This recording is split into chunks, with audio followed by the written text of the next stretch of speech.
Hey, it's Pastor Dustin here for the next vidblog segment from Thirst Call Theological Education. And I am here with Pastor Paul, who is my small group leader for talking about this whole adaptive leadership thing that I've been briefly talking about.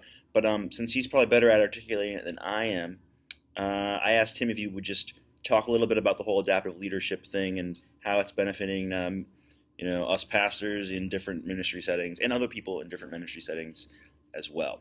So, Thank you. Hey, everybody. I'm having a good time with your pastor. We're enjoying our time together and learning some things about one another, which is cool. But as Pastor Dustin said, the focus is on adaptive leadership. And what does that mean? There are some problems that a congregation faces that are very technical. We have a leak in the roof. That's pretty easy. You call the roofer if you got the money and you fix it.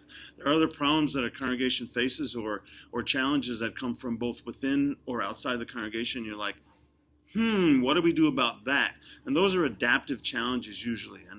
And what we're trying to learn together is that you can't face those adaptive challenges with technical solutions. It calls for the great creativity of the congregation under the guidance of the pastor to work together, also under the guidance of the Holy Spirit, to say, wow, this is not a problem, it's an opportunity, and it's something that we can solve together because we love one another.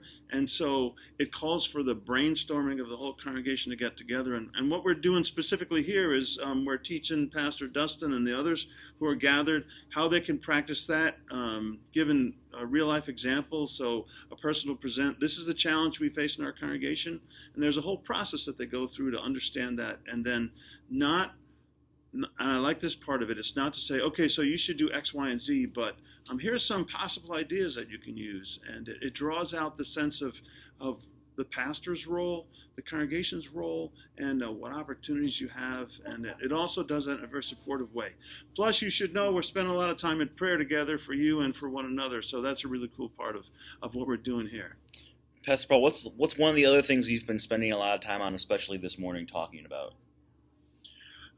Together as a group.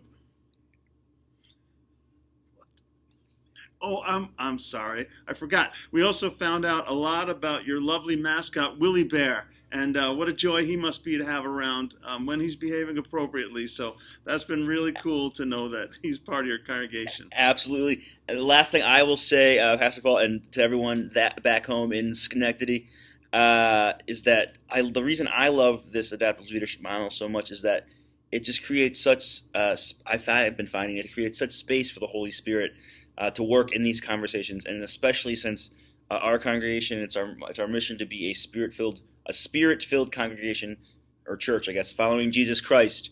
That spirit-filledness is really in the conversation. I just love it. So that's what's nice. Great. Good. Thank you all so much for watching another one of the vid blogs, and we'll check in again later this evening. God bless. God bless y'all.